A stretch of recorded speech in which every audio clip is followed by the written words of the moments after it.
God damn it.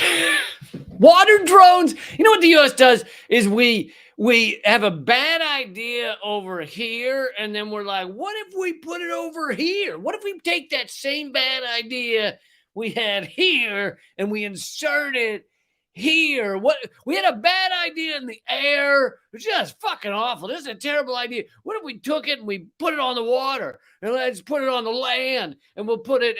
What? We had a bad idea with adults. What if we put that bad idea in children? That's what we just take our bad ideas and there's fucking nowhere we haven't taken over, inserted terrible ideas. So yeah, water drones. Gonna get to that in a second. Hey everybody, welcome. Thanks for being here. Please take a second to share this and hit thumbs up and all that stuff. That does help, the thumbs up, the comments, leave a comment, tell me what you think of all this. All that stuff helps. And as most of you know, I do these live now every Monday, Wednesday, Friday, and Saturday at noon Eastern. Fridays for members only at leecamp.net. All the rest are free at rumble.com/leecamp. And you can watch them anytime afterwards. So you can just go and click play. But all right, let's get into it.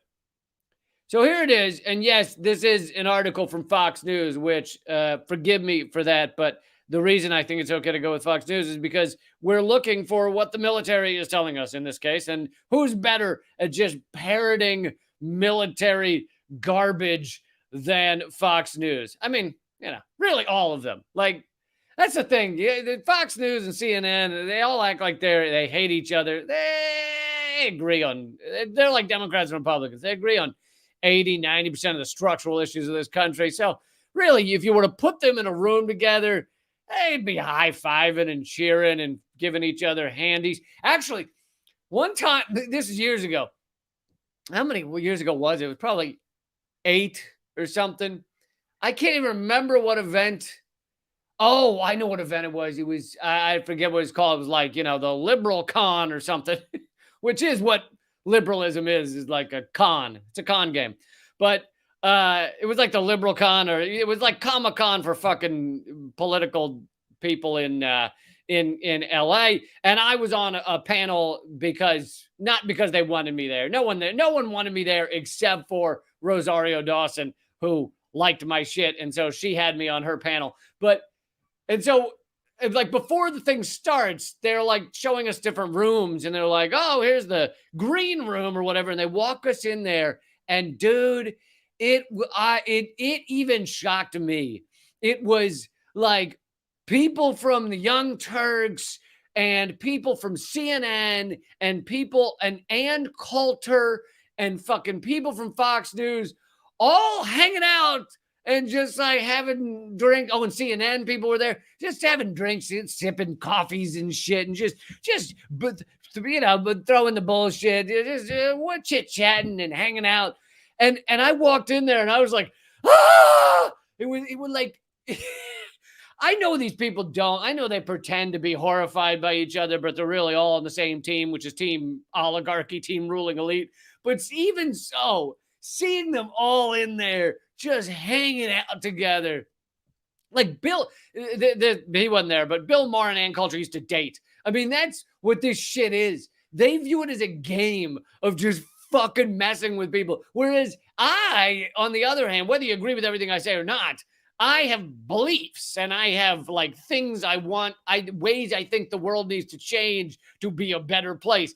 These people, they have no beliefs outside of money that I can see. It's just, oh, well, this is what enriches me. So, and watching honestly, like just opening that door, that was just like, oh, it's real.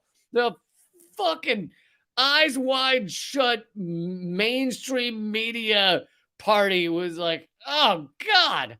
And they weren't doing eyes wide shut shit. They were just drinking coffees. But still, I didn't even see, there was probably some, coke in people's pockets, but I didn't see anything other than coffees and energy drinks. But I stayed in there for like 3 minutes because I was like, I gotta get the fuck out of here, or 30 seconds or something. I was like, I can't. It was like fucking.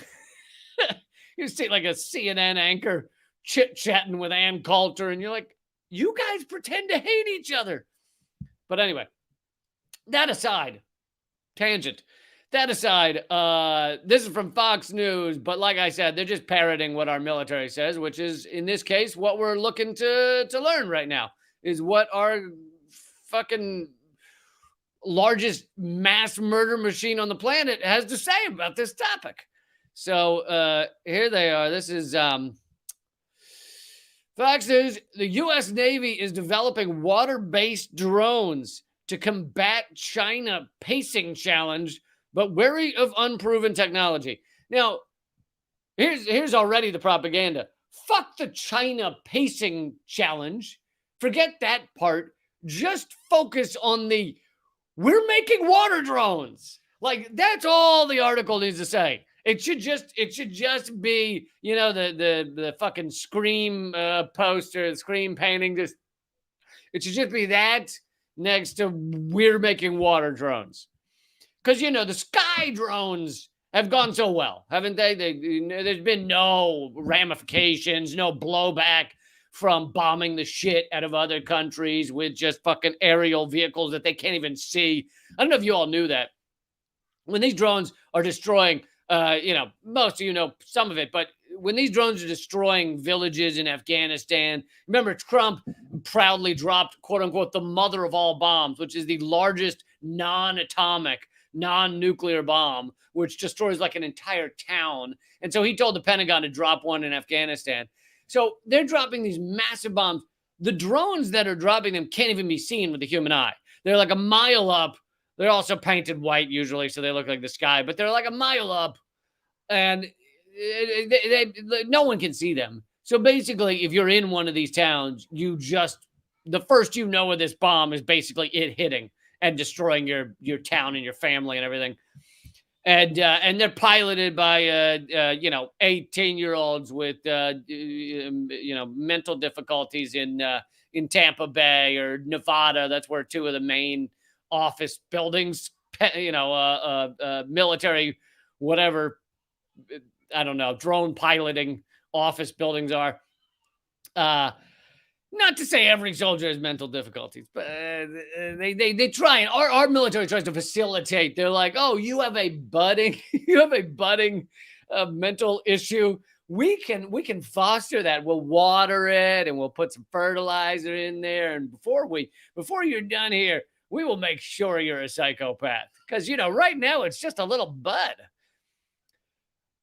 But so, yes, our military is making water drones. The U.S. has stated working on new types of weapons to help keep pace with China's military. And so this is classic military propaganda and Fox News propaganda to make you, they don't want you to just think about the fact that we're making fucking idiot, belligerent, militarized armed drones that are going to be flying around our oceans. They don't want you just thinking about that. So they keep peppering in there to compete with China. It's because China's going to get us. China's trying to get us. China is not trying to get us. All right. You know, China may be a competitor economically, but you know how many military bases China has outside of China? One. You know how many military bases the U.S. has outside of the U.S.? Roughly 900 surrounding the world. You know how many military bases Russia has outside of Russia? 18. And most are in former Soviet bloc countries. Anyway. They want you to think. They want you to keep throwing into your brain, oh my God, China's going to get us. So they keep saying, to keep pace with China. Keep pace with China. Keep pace with China. Not just, maybe we don't need fucking idiot militarized drones anywhere. Maybe we don't own other countries. Maybe we don't own the oceans. How about that? You know, what if the oceans were just remained international and we didn't have our fucking windsurfers, robot windsurfers with bombs running around them? Why don't they just stay international? The U.S. has started working on new types of weapons to keep pace with military and continue to deter a potential invasion of Taiwan. Now, you know what else this is doing? This is more propaganda. invasion of Taiwan. That would lead you, if you're unfamiliar with this topic, if you don't really understand this stuff, that would lead you to believe Taiwan must be a self-sufficient individual country that China is thinking of invading, not, as almost all countries in the world agree, part of China. China believes Taiwan's part of China. The Taiwanese government says Taiwan's part of China. The 100 and whatever, it's like 80 countries around the world say Taiwan is part of China. So as they say, invading Taiwan, this would be like Russia saying it needs to create some form of new military weaponry to keep pace with the U.S. and stop it from invading Hawaii.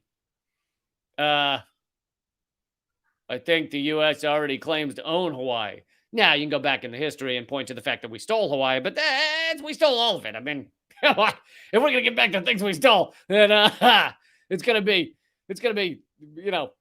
14 white guys standing on about 8 square feet, just like at the edge of New Hampshire or wherever the fuck. Anyway. One way that the Navy has identified U.S. military officials have repeatedly stressed that they consider China the main pacing challenge for development and engagement, meaning Beijing is a competitor making significant progress towards challenging U.S. defense strategy. I think the term defense, I don't think that word means what you think it means. To quote Princess Bride, putting our fucking missile-laden drone windsurfers all over the fucking world is not defense, asshole. That word, it means the opposite of the way you're using it. I believe you meant offense. And it is offensive in more than one way. One way that the Navy has identified waterborne drones is an affordable but effective means, because you know what our military really focuses on is affordability. That is at the top of the list. Just what is gonna be affordable for your average person, just your average guy living in Biloxi. Might wanna buy a couple of wind drones, couple of sea drones. Our military doesn't give a fuck about affordable. Our military is a giant money laundering scheme to just take $1 trillion a year. Yes, almost literally, if you count the black budget, $1 trillion a year, and funnel it through the veneer of it's for U.S. defense.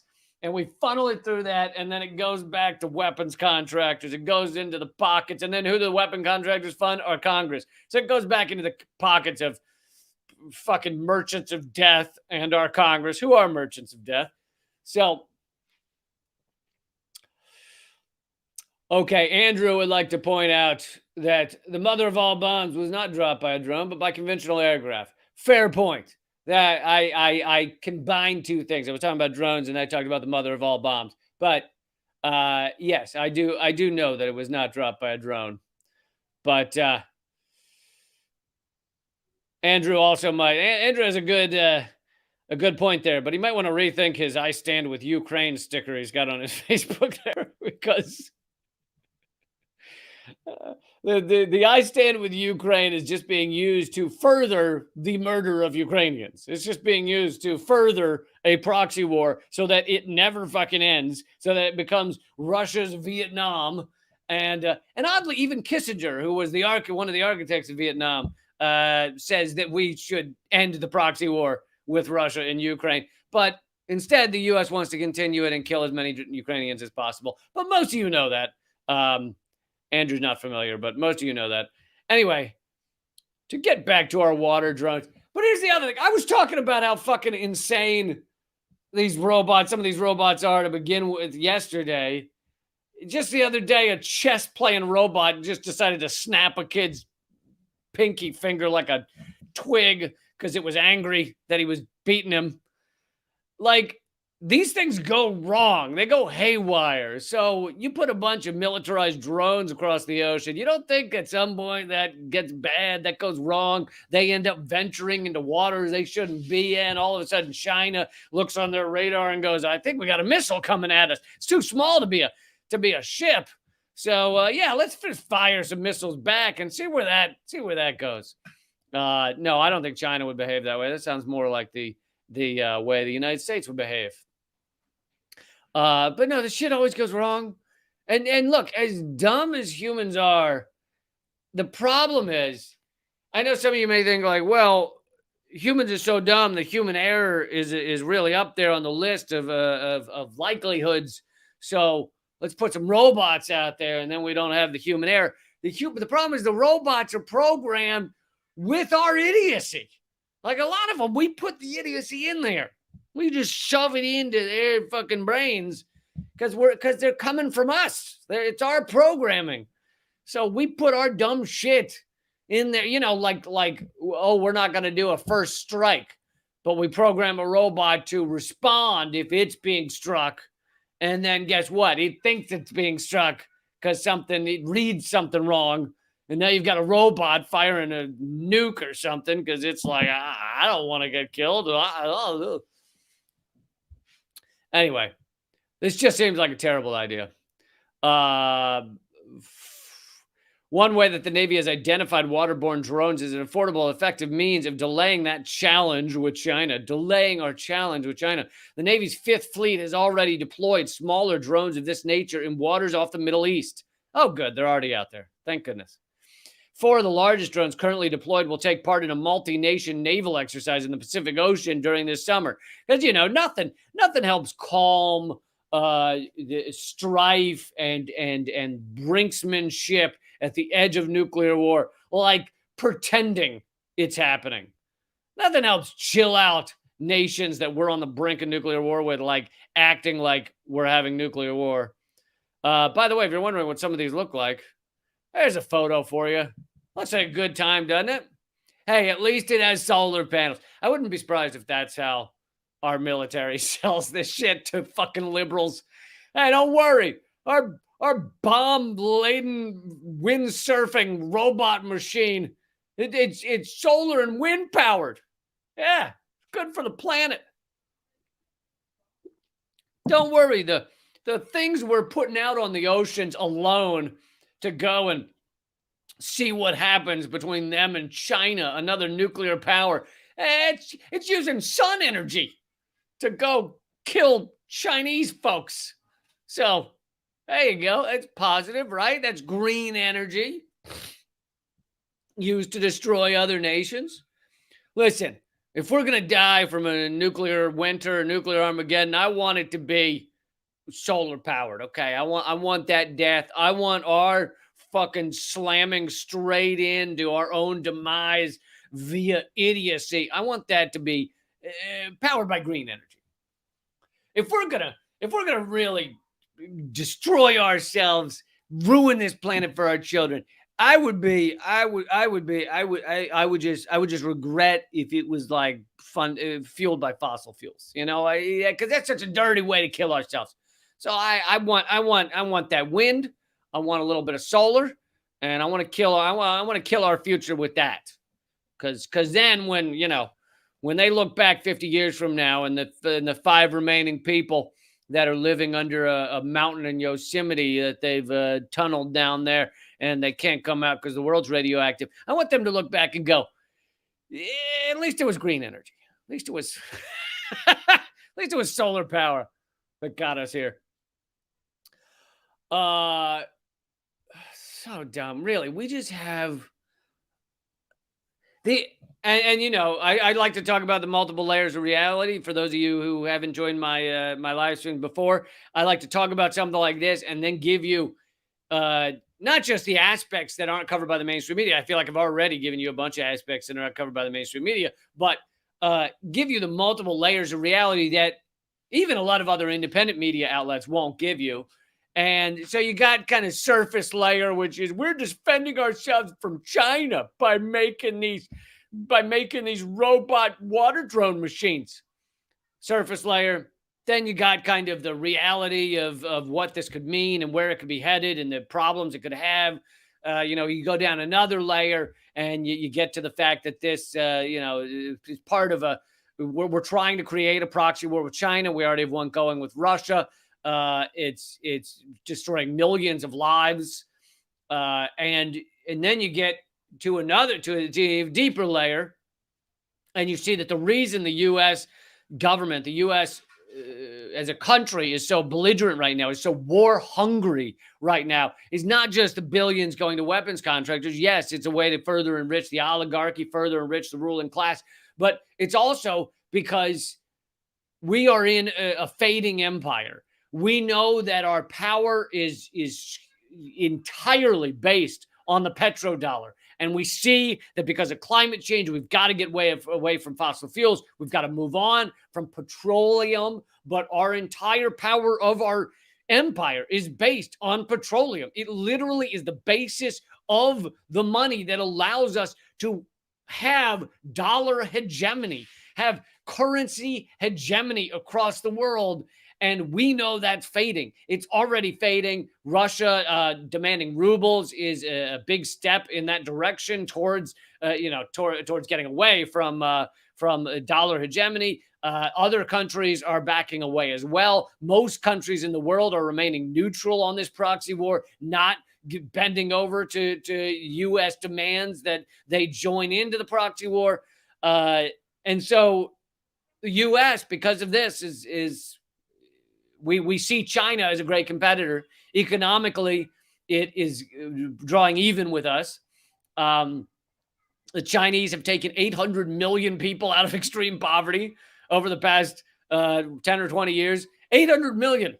That's 2 or 3 United States worth of people out of extreme poverty. So they're getting to a level that's even with the United States. And rather than being like, this is wonderful, all ships rise on the rising oceans, not to reference climate change, but this is great.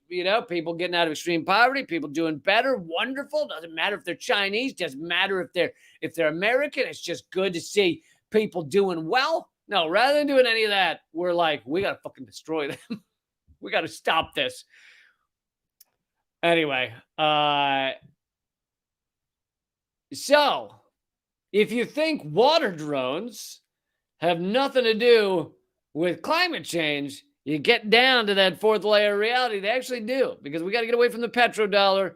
That's causing harm to the U.S. empire. And we got to get away from the petrodollar now because of climate change.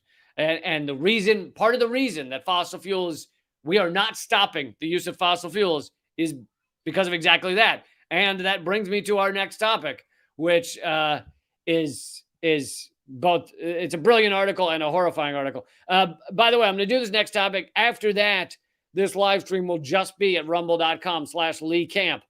That's RUMBLE.com/Lee Camp. The reason I'm on Rumble, and the rest of this is going to be on Rumble starting in like 10 or 15 minutes, is my bigger YouTube channel, Redacted Tonight, has been banned globally. 250,000 subscribers, over 1,000 videos banned globally. 8 years of my work and others that helped create Redacted Tonight, all banned globally. So I had to start something on a platform that wouldn't ban me, and that's rumble.com/Lee Camp. So that is why I'm there. But you can also support my stuff at leecamp.net. And you should also check out my show, The Most Censored News, my new show. There's one episode, premiere episode has just come out on BlackRock, and you can watch that. You can watch it a lot of places, but Mint Press News is a great place to watch it. They're the ones that are doing it in cooperation with. You can also watch it at youtube.com/behind the headlines. I didn't create that channel, so if you're asking why it's at YouTube, that's not up to me. Anyway, let's move on here with a related topic. This is by David Sirota. David Sirota often does great work. But he tweeted out, Dems quietly. So I don't know if you saw this, but there's a bill that's getting passed. Finally, Joe Manchin, who is a coal magnate. He is all in on coal. He loves coal. He loves destroying our future. He loves destroying the environment. But anyway, he's finally decided to vote with the Democrats on this climate bill or clean energy bill. But there's a massive caveat. Why do you think a coal magnate would decide to vote with a clean energy bill? Well, there's a good reason for that, folks. So, as David Sirota says, Dems quietly added language to the climate bill, making an expansion of clean energy contingent on expanding all of the dirty energy. Are you fucking out of your minds? This is so insane. I mean, I know this is the Democrats. This is what they are. They are piles of shit, and they act like they give a shit about our future, our environment. They do not. And so they're now putting this bill forward that says, all right, we're going to have clean energy. We're going to put money behind clean energy. But we're going to do that as we allow for equal dirty energy to destroy our futures. It's fucking insane.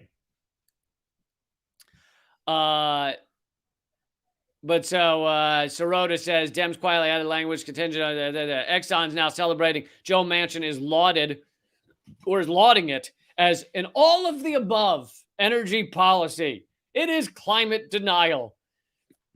By the way, don't you love the expression all of the above energy policy? Really, all of the above?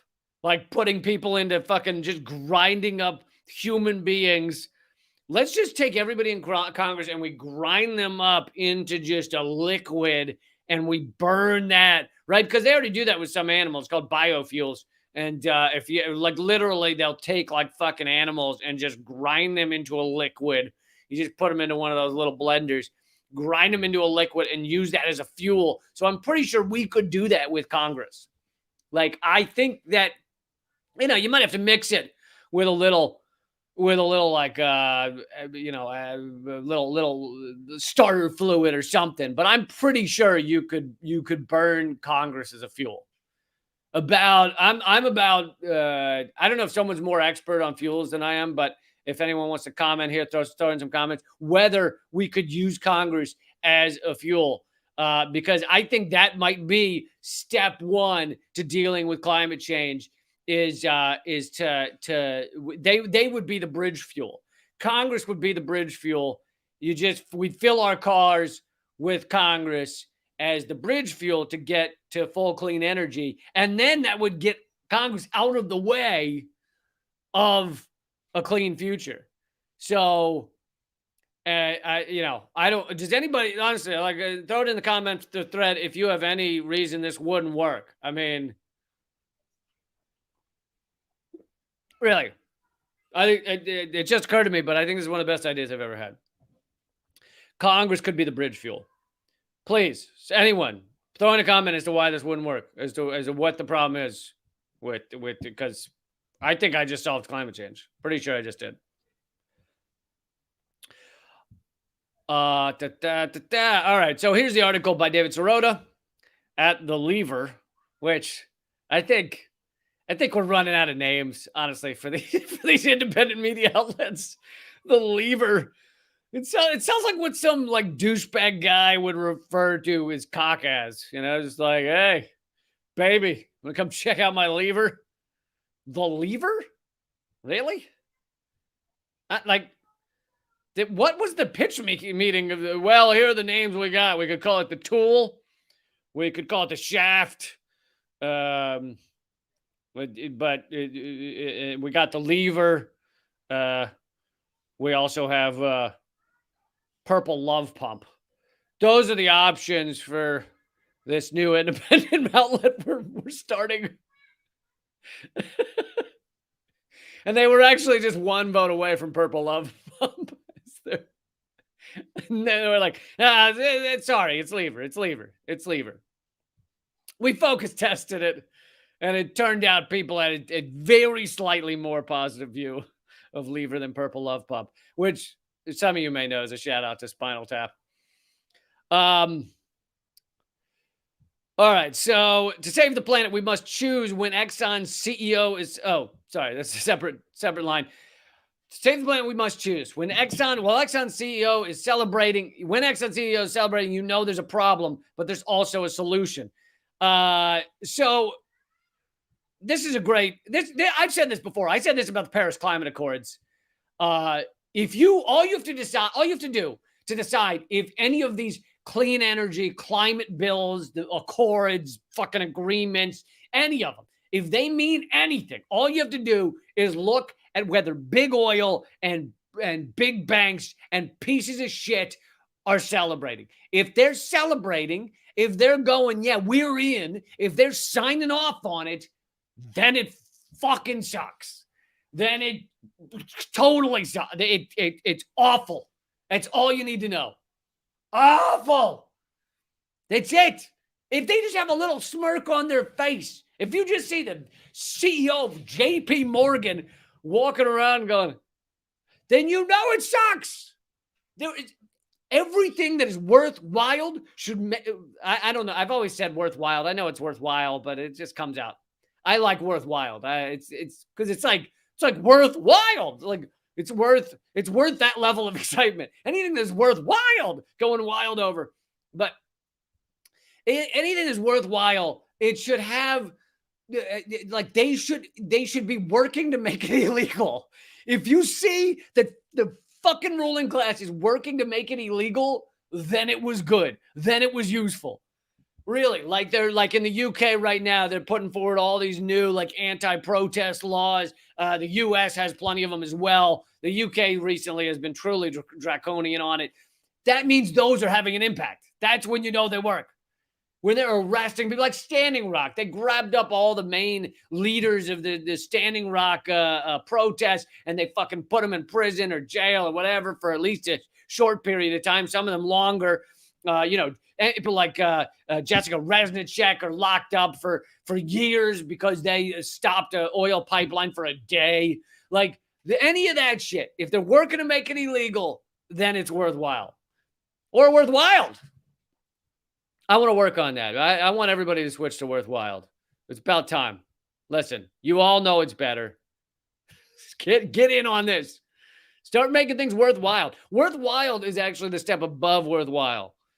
It like, yeah, something's worthwhile. It's like, okay. But then worthwhile is like, it's exciting. All right. So here's the Sirota article, and it really is excellent. I highly recommend people check it out. I'm going to read a little of it.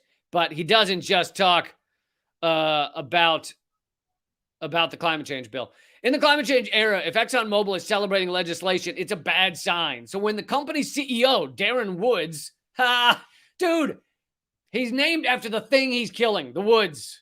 And yet again, we live in a shitty simulation. All right. Every one of these guys' names is like somehow part of what they're killing or what they want to be or are. The CEO of BlackRock is named Fink, which in the dictionary definition is literally like a fucking contemptible person. The CEO of JP Morgan is Jamie Dimon.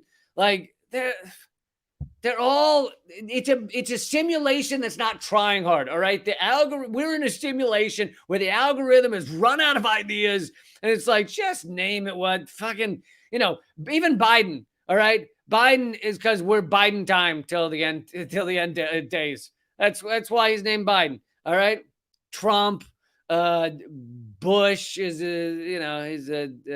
I don't know. Obviously, there's a million vagina jokes for Bush, but the thing is, vagina traditionally is used as like an insult, right? You call a guy a pussy or something. But I'm a fan of the vagina. I don't know where you guys stand, but big fan. Like I like all its work. I like 97% of work done in that area I'm a fan of. So I don't think it should be an insult. Anyway. Johnson. Maybe that's when the algorithm started fudging things, was when it had President Johnson. It was like, I don't know. I'm getting old. All right, Darren Wood, CEO of Exxon, last week lauded Congress's new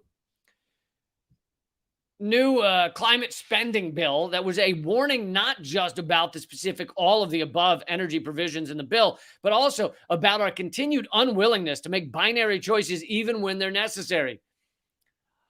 Choice avoidance is the Washington consensus. Politicians, that's not actually, I don't, sometimes people like get caught in a thesis or something. It's not about choice avoidance. They're making a choice. They're making a choice to keep funding the fucking fossil fuels and big oil because that's the one funding them. That's not a choice avoidance. That's a fucking choice. I like this article and I like David Sirota. By the way, David Sirota was also I think he came up with the story along with Adam McKay for Don't Look Up, the movie. So, Sirota's done a lot of good work, but it's not choice avoidance. It's a choice to be shitheads. It's an absolute full-on choice. We are shitheads. Anyway,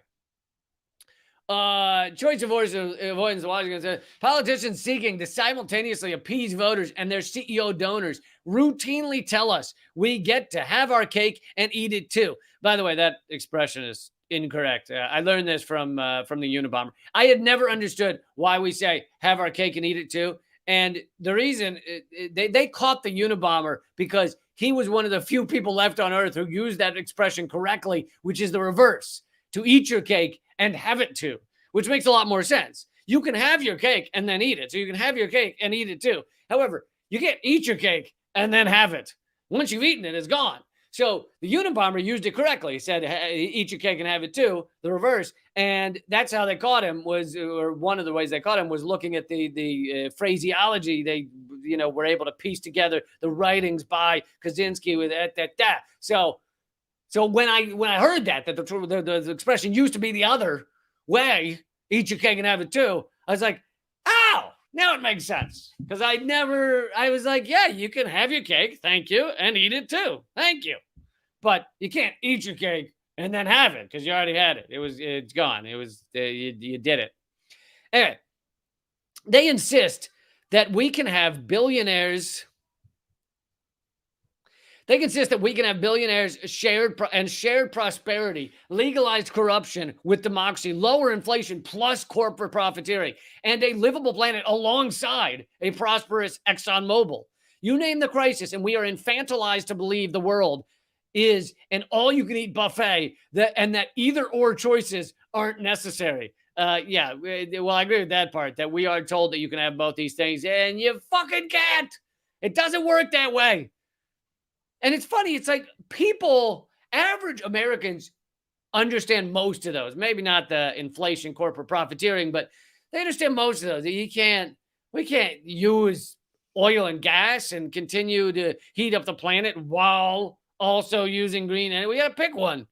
So most people, you kind of in your soul, you get that. But we have these garbage politicians completely bought out that tell you, oh, this is fine. This will work great. He goes, think about healthcare. In 2009, we were told we did not have to follow every other industrialized country and choose universal healthcare over corporate health insurance, right? We were told, oh, you can have both. We can have corporate health insurance and we can have universal healthcare. President Barack Obama promised a uniquely American system. Yeah. That fits in right with like a uniquely pleasurable colonoscopy. A uniquely American system. Great. Thanks for the uniquely exciting colonoscopy. Really, thank you. President Barack Obama promised a uniquely American system that would avoid such a choice. It would create robust health insurance and pharmaceutical profits. Oh, good. We could enjoy great healthcare and also be exploited by big pharma and big insurance at the same time. Thank goodness we can have both those things. And as David Schroeder says, a decade later, reality tells a different story. Health insurance and pharmaceutical giants are making massive profits, paying out billions to executives and jacking up prices, but millions remain unable to access basic care. Even now, after the corporate healthcare system delivered hundreds of thousands of preventable pandemic deaths, we're avoiding the necessary binary choice to discard the current system and embrace something like Medicare for all. Yeah, still avoiding that choice where we actually fucking cover everybody and just give them health care like every other developed country. Same story on Wall Street. After the 2008 financial crisis crushed millions of Americans, lawmakers said we didn't have to choose between we didn't have to choose to reinstate New Deal laws that safeguarded against such crises. We didn't have to choose between that. They told us we didn't have to choose to nationalize, break up, or limit the size of financial institutions, right? We could protect ourselves against this happening again and also have massive banks continue to exploit us, right? We can do both those things. Yay! Oh, good. We can be protected against another collapse and also have these banks that destroy our lives. Thank goodness. Instead, their solution was just propping up too big to fail banks with bailouts and cheap money, shielding financial executives from punishment, and creating some light touch regulations that fundamentally changed nothing. A decade later, Wall Street profits and bonuses are booming. The financial services industry occupies an outsized share of our economy, and governments, and by the way, he's at times, I think because David Sirota wants to be respected in the mainstream to some degree, he uses the terminology of your kind of mainstream media, like the financial services industry. Oh, is it financial services? Or is it pushing money around, pushing ones and zeros around on computers while destroying average Americans' lives? Is that what it is? Is that what we call financial services? I mean, like, that's like calling murdering someone bullet redistribution services. It's like I'm not a hitman. I'm a bullet repositioning services manager. I reposition the bullet from my gun to an inner space of a person of your choosing. I'm not a murderer. Jesus. Why would you call me a murderer? I'm just a bullet redistribution manager. God, I'm not even upper management, all right? Somebody is above me. I'm like lower management bullet redistribution. Someone tells me where to put the bullet. So it's not even my thing. I'm like a waiter at TGI Fridays. Why are you yelling at me? Go yell at the manager. I just work here. I just redistribute the bullet. I'm like the last stop of this whole system. You know? By the way, folks, if you're enjoying this, click thumbs up, please. Click subscribe, please. And in a couple minutes more, this will only be at rumble.com/Lee Camp. A decade later, I already did that. The outside share of the economy, governments are funneling even more cash into that sector. And BlackRock, I did it, the first episode of the Most Censored News over at Mint Press News. I did on BlackRock. BlackRock has $9 to $10 trillion in assets. They have more than the GDP of every country except the US and China. That they have only become that big since the 2008 collapse. Meanwhile, banks have extracted nearly $500 billion in just overdraft fees.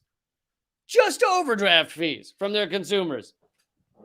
And some experts say another financial crisis is on the horizon. Yeah, some experts, really? Sorry, David, but that's how this system works. That's how our capitalism works, right? It's a boom-bust cycle. The boom-bust cycle averages 7 years. Sometimes we go a few more than 7, in which case you're going to have an even bigger fucking boom-bust. But yeah, and people who love capitalism will tell you that this is the only way capitalism's been around, industrial capitalism been around for a couple hundred years, right? Less than that.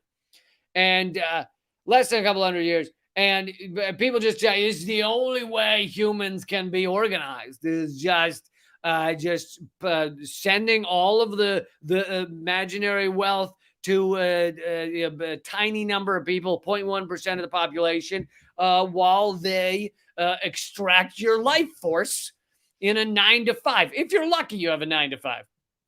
They just extract your life force, and every once in a while, there's a bust when the non-rich have their lives that they've been able to slightly build up, have those lives destroyed, and usually the rich get away quite well. That's because they're too big to fail. They're too horrific to fail. Honestly, it's like saying it's like if Hannibal Lecter was allowed free because he was too evil to fail. Yeah, we'll put a single murderer in jail, but this guy, look at how many he killed. I mean, come on, Ted Bundy was too horrific to jail. He did too much. Now comes the climate crisis. Now comes the climate crisis, where the cost of decades of choice avoidance are wildfires. That sounds far better than wildfires. The decades of choice avoidance are wildfires, droughts, fire tornadoes, deadlier hurricanes, derechos, and all sorts of other weather monsters. As scientists say, we only have a few years left to prevent climate change's worst effects. We are at another decision point, and yet we are still refusing to choose. While the Democrats tout their spending bills, important new investments in clean energy, and they are important, according to David Sirota. I have not read the bill, so if he says so, maybe they are important. But I don't know. The legislation includes language making new solar and wind projects contingent on expanding oil and gas leases on federal lands and waters. Because, doing the water drilling has just gone great, hasn't it? Other than the Deepwater Horizon that killed fucking all the wildlife in the Gulf of Mexico, other than that catastrophe, there's been other leaks larger than the Deepwater Horizon. They've just been slow leaks, and they don't explode into flames, so we don't talk about them. And they're just filling our water and our life and our wildlife with oil and toxins, and people in the area are getting all kinds of cancers. And we're just like, that's the only way to do it. That's the only way to power the go-karts and the golf carts and the thingamabobbers. You gotta, except for the water drones, those are solar powered, all right? So at least those are green.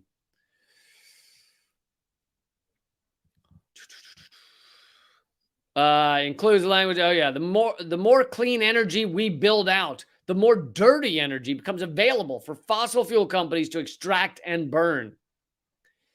This provision was the bribe for the long-sought vote from Senator Joe Manchin, a coal magnate who is Congress's top recipient of fossil fuel industry cash and whose staff reportedly confers weekly with Exxon lobbyists.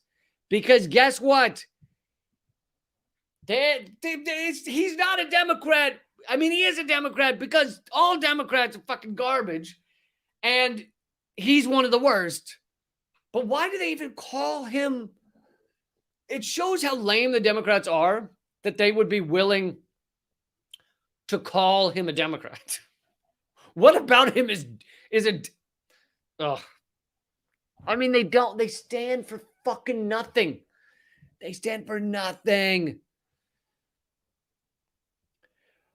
And by the way, if you think that this is like, oh, well, this is the best Joe Biden could do because of Congress, it's the best he could do. There are tons of things Joe Biden could do just with executive orders and shit. And I always use the example of Donald Trump. Donald Trump, the only thing that I remember him getting passed through Congress was a giant tax cut for corporations. That's it. Everything else he did, and he did shitloads, right? Most of it horrific. Everything else he did, fucking not through Congress. And sure, some of it after he did it, like the Muslim ban, some of it after he did it, they were like, we're going to court over this. And there was a whole scramble, and they're like, well, he can't even do this. Yeah, but in that time, what did it take, a year, 2 years to stop him in the courts? In that time, he did it. They fucking did it. So yes, he is an evil villain, as is Joe Biden. Although Joe Biden's like a doddering evil villain. I mean, they're both out of it. They, people love showing the clips of Biden being like, If there's one thing I have to say, it's he's a first king.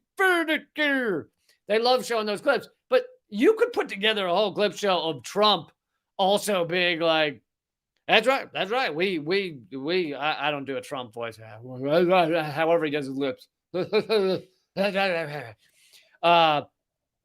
they could put together a clip show of Trump also being like all the weird words he's made up. The fucking, you remember he used to say bigly?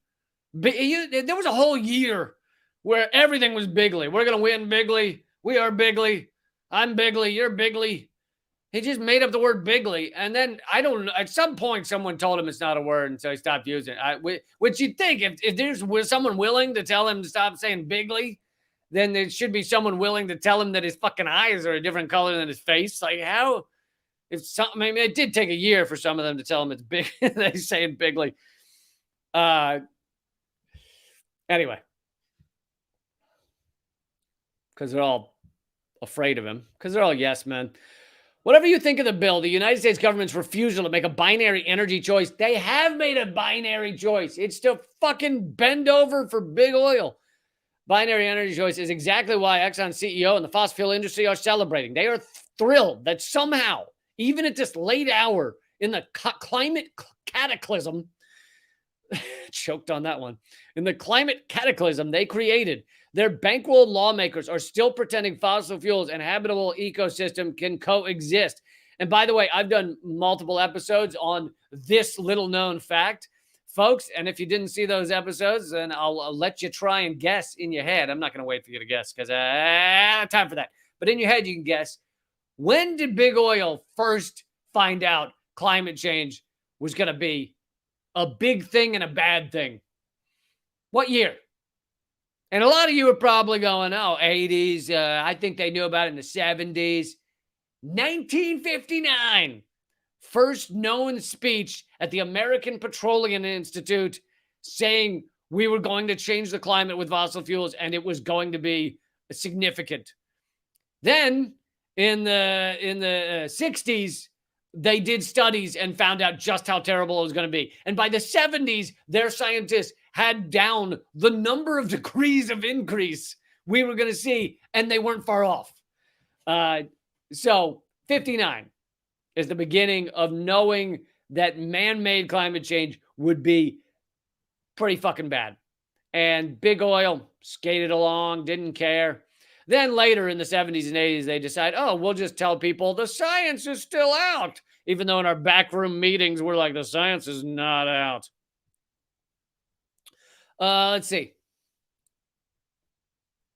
Last part. It comes only months after the UN scientists effectively warned that in all of the above energy policy, which is fucking insane, the all of the above energy policy, but I do believe that grinding Congress up could be a great bridge fuel. I really do. Energy policy that includes fossil fuels is climate denial that will destroy the world. The good news is that their report is that we still can quickly stave off the worst effects of climate change and save our ecosystem. But we can only do that if we stop pretending we never have to make a choice. The science is clear. To save our species, we must halt new fossil fuel development now. Absolutely. But also not just new development. We have to halt mass animal agriculture. We have to halt our incredibly toxic military industrial complex, which is the largest emitter of fossil fuels organizationally in the world. We got to do a lot, and we got to do it yesterday. But I do the all of the above energy policy. Oh, by the way, all the rest of this is going to be at rumble.com/Lee Camp. So for those of you on the other threads and other streams, please go to rumble.com/Lee Camp. It's free to watch over there. Just click on the top video, I believe. It's titled about the water drones, and you can enjoy it over there. And for those of you watching over there, nothing will change. It just continues.